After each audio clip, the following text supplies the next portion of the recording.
नमस्कार शेतकरी बांधवांनो, आजच्या या भागात तुमचं खूप खूप स्वागत आहे. आता एक विचार करा, जर तुम्हाला कोणी सांगितलं की तुमच्या शेताची ताकद म्हणजे तिची उत्पादन क्षमता तब्बल 10 पटीने वाढवता येईल आणि तेही अगदी फुकटात, म्हणजे एकही रुपया खर्च न करता. ऐकायला थोडं विचित्र वाटतंय ना? कदाचित अविश्वसनीय वाटेल, पण निसर्गातच एक अशी जबरदस्त शक्ती लपलेली आहे जी आपल्या जमिनीचा अक्षरशः कायापालट करू शकते. आज आपण तेच रहस्य उलगडणार आहोत. एक अशी सोपी पद्धत जी कदाचित आपले पूर्वज वापरायचे, पण आज आपण कुठेतरी विसरून गेलो आहोत. हो, हे मी पुन्हा सांगतोय, कारण हे फक्त एक बोलण्यापुरतं वाक्य नाहीये. ही निसर्गाच्या चक्राची आणि त्याच्या ताकदीची खरी ओळख आहे. ह्यासाठी आपल्याला बाजारातून कोणतंही महागडं खत किंवा औषध आणायचं नाहीये किंवा कोणतं नवीन यंत्रही घ्यायचं नाही. गरज आहे फक्त योग्य वेळी, योग्य पद्धतीने निसर्गाला त्याचं काम करू देण्याची. हे एक असं तंत्र आहे जे तुमचा खर्च तर वाचवेलच, पण तुमची मेहनत कमी करेल आणि उत्पन्न मात्र नक्की वाढवेल. चला तर मग सुरू करूया. हा एक अगदी साधा आणि सरळ प्रश्न आहे नाही का? गहू, हरभरा किंवा कोणतंही रब्बीचं पीक काढल्यानंतर पुढचा पाऊस पडेपर्यंत, म्हणजे जवळपास 3-4 महिने, आपल्यापैकी बरेच जण आपली जमीन तशीच रिकामी पडीक ठेवतात. यामागे आपला विचार काय असतो की जमिनीला थोडा आराम मिळू दे, तिला विश्रांती मिळू दे. विचार तर चांगला आहे, पण ही पद्धत नकळतपणे आपल्या जमिनीचं खूप मोठं नुकसान करत असते. हो, आपण जमिनीला आराम देण्याच्या नादात तिला आतून पोखरत असतो, कमकुवत करत असतो. तर ही रिकाम्या शेताची चूक नक्की आहे तरी काय? म्हणजे नेमकं काय होतं जमिनीत?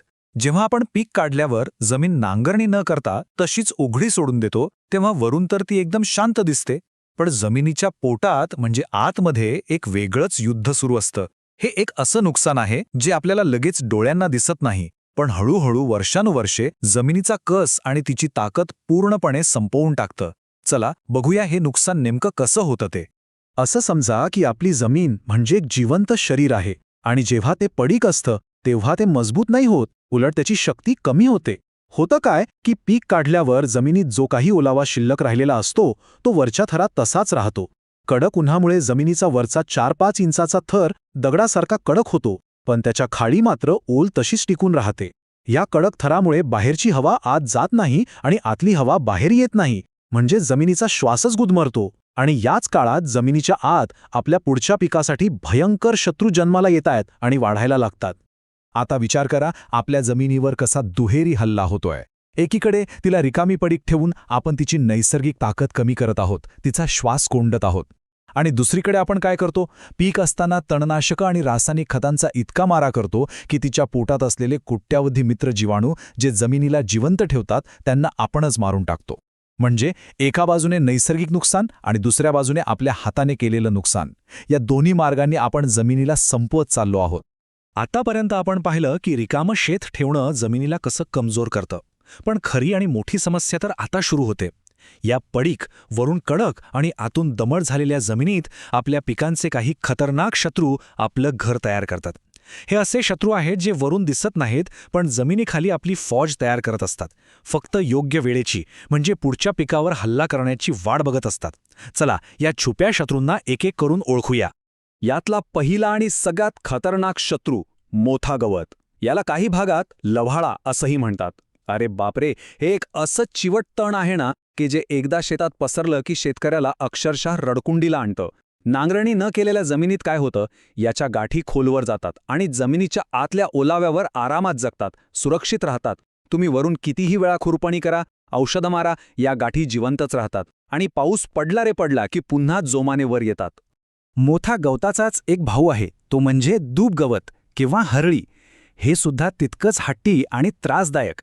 त्याची मुळं जमिनीवर एखाद्या जाळ्यासारखी पसरतात आणि जमिनीला इतकं घट्ट पकडून ठेवतात की विचारू नका. मोथा आणि दूब ही जोडी पडीक जमिनीवर इतकी मजबूत होते की पुढच्या पिकाच्या मुळांना वाढायला जागाच देत नाही. पिकासाठी टाकलेलं सगळं खत आणि पाणी हेच दोन राक्षस पिऊन टाकतात आणि आपलं पीक फक्त बघत राहतं.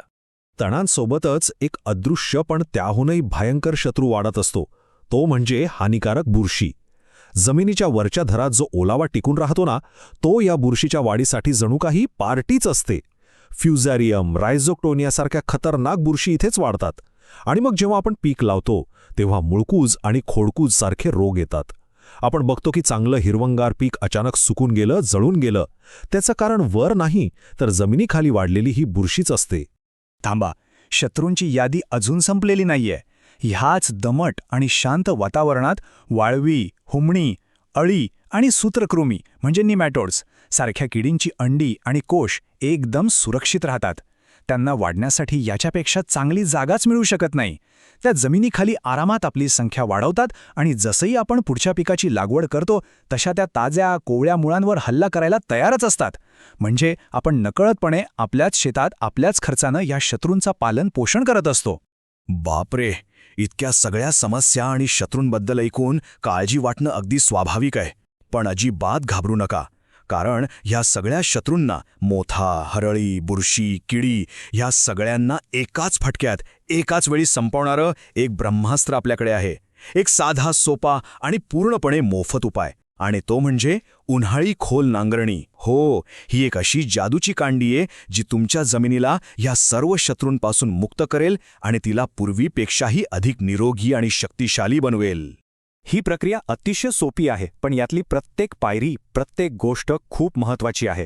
पहिली आणि सगळ्यात महत्त्वाची अट, जमीन पूर्णपणे कोरडी झाली पाहिजे, म्हणजे अक्षरशः कडक वाढलेली असावी. जमिनीत ओलाव्याचा एक थेंबही नको.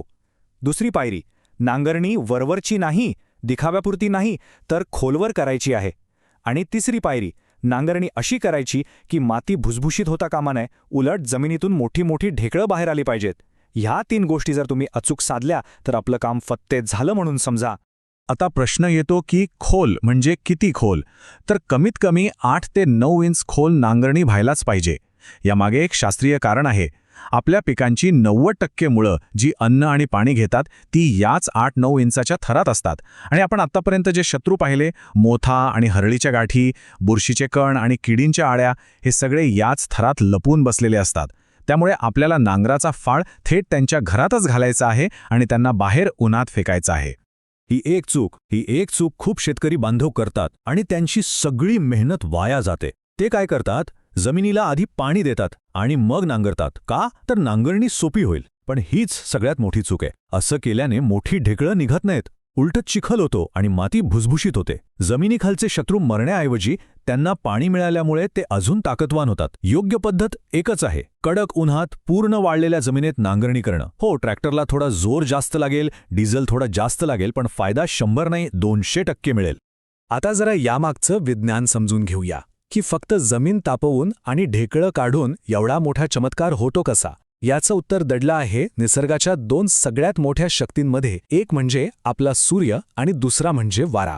जेव्हा आपण खोल नांगरणी करून जमिनीच्या आतला कित्येक महिने अंधारात राहिलेला भाग वर आणतो, तेव्हा सूर्य आणि वारा मिळून एक अशी किमया करतात जी जगातलं कोणतंही महागडं रसायन किंवा औषध करू शकत नाही.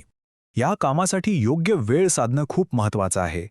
एप्रिल आणि मे महिना, विशेषतः अक्षय तृतीयेनंतरचा जो काळ आहे, तो यासाठी एकदम परफेक्ट, सर्वोत्तम आहे. कारण याच काळात सूर्यप्रकाश सगळ्यात जास्त आग ओकत असतो आणि लू म्हणजे अतिशय उष्ण वारे वाहतात. ही आग ओकणारी उष्णता आणि हे कोरडे वारे हेच या प्रक्रियेचे मुख्य हिरो आहेत. जर तुम्ही हे काम जून महिन्यात पाऊस तोंडावर आल्यावर केलं तर तुमचा फक्त डिझेलचा खर्च होईल, पण जो खरा फायदा व्हायला पाहिजे तो 0, काहीच मिळणार नाही. आता कल्पना करा, तुम्ही 8-9 इंच खालची माती ढेकळ्यांच्या रूपात वर आणली आहे.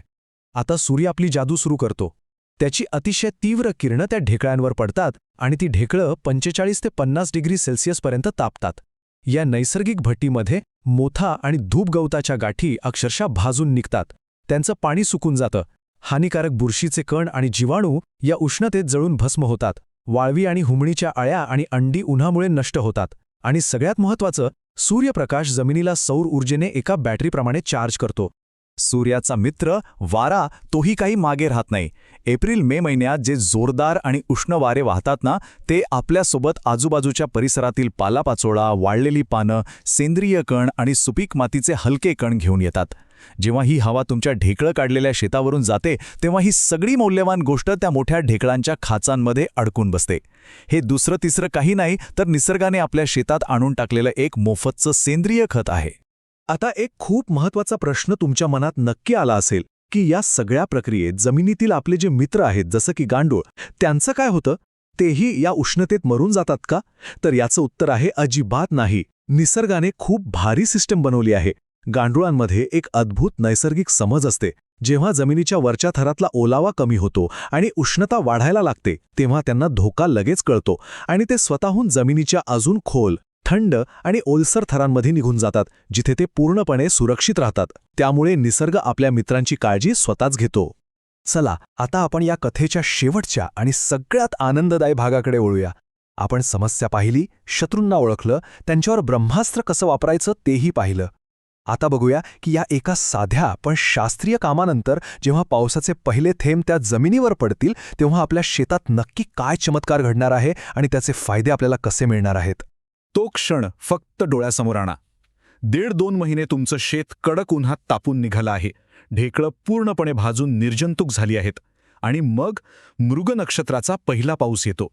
पावसाचे ते टपोरे थेंब त्या तापलेल्या ढेकळांवर पडताच ती ढेकळं एखाद्या लोण्याच्या गोळ्यासारखी विरघळायला लागतात. आतमध्ये अडकलेले पोषक तत्व, सूर्याने दिलेली ऊर्जा, वाऱ्याने आणलेलं सेंद्रिय खत हे सगळं एकत्र मिसळून एक अशी भुसभुशीत, सच्छिद्र आणि अत्यंत सुपीक जमीन तयार होते, जी तुमच्या पुढच्या पिकासाठी एक वरदान ठरते. या एका कामामुळे मिळणारे फायदे चक्रवाढ व्याजाप्रमाणे वाढत जातात. सगळ्यात पहिला आणि मोठा फायदा म्हणजे तुमच्या शेतातून मोठा आणि दूबसारख्या हट्टी तणांचा 80 ते 90% नायनाट होतो, म्हणजे खुरपणीचा मोठा खर्च वाचतो. दुसरा, मुळकूचसारख्या बुरशीजन्य रोगांचं प्रमाण जवळजवळ 0 होतं, म्हणजे बुरशीनाशकांचा खर्च वाचतो. तिसरा, जमीन सुपीक आणि निरोगी झाल्यामुळे तुमच्या उत्पादनात हमखास 15 ते 20% वाढ होते. आणि या सगळ्याचा शेवटचा परिणाम काय? तुमचा खर्च कमी आणि तुमचा नफा जास्त. तर शेतकरी बांधवांनो, हा होता निसर्गाच्या ताकदीचा वापर करून आपलं शेत अधिक सुपीक, निरोगी आणि शक्तिशाली बनवण्याचा एक सोपा आणि पूर्णपणे मोफत मार्ग. आम्हाला खात्री आहे की ही माहिती तुमच्या नक्कीच कामी येईल. तुम्ही हा प्रयोग तुमच्या शेतात यावर्षी नक्की करून बघा आणि तुम्हाला आलेले अनुभव आम्हाला कमेंटमध्ये नक्की सांगा. अशाच प्रकारची शास्त्रीय आणि उपयुक्त माहिती सोप्या भाषेत मिळवण्यासाठी शेतकरी ज्ञान या आपल्या YouTube चॅनलला सबस्क्राईब करायला अजिबात विसरू नका. धन्यवाद. जय जवान, जय किसान.